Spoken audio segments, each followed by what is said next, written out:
بسم اللہ الرحمن الرحیم۔ السلام علیکم۔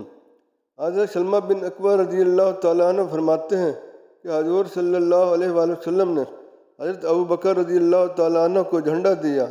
آپ نے انہیں خیبر کے بعض قلعوں کی طرف بھیجا۔ وہ لڑے، پھر واپس چلے آئے، لیکن فتح نہ ہوئی۔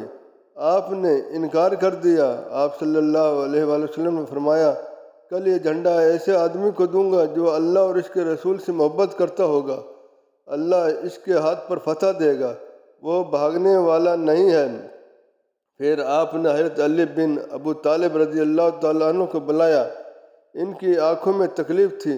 آپ صلی اللہ علیہ وآلہ وسلم نے ان کی آنکھوں میں لعاب دہن ڈالا، پھر فرمایا، یہ جھنڈا لے لو، اللہ تمہیں فتح دے گا۔ حضرت سلمہ رضی اللہ تعالیٰ عنہ فرماتے ہیں کہ آپ تیزی سے نکلے۔ اللہ کی قسم، میں آپ کے پیچھے چلا۔ آپ نے پتھر پر جھنڈا گاڑا۔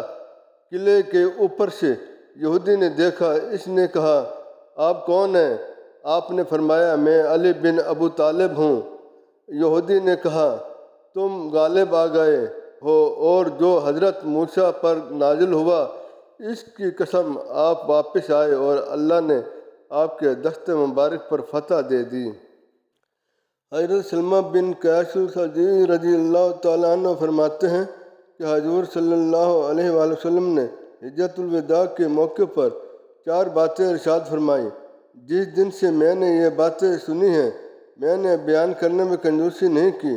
وہ یہ ارشادات عالیہ ہیں، اللہ کے ساتھ کسی شے کو شریک نہ ٹھہراؤ، اس شخص کو قتل نہ کرو جس کے قتل کو اللہ نے حرام کیا ہے مگر حق کے ساتھ، زنا نہ کرو، چوری نہ کرو۔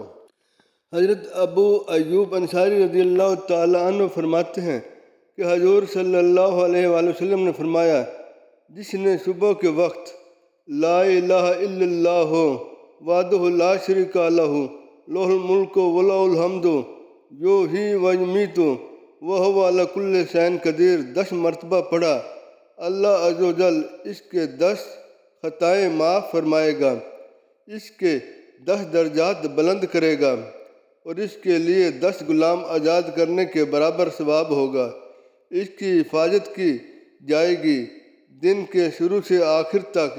اس دن اس کو کوئی بھی مغلوب کرنے والا عمل نقصان نہیں دے گا، اور اگر شام کو پڑھے تو اس طرح ثواب ملے گا۔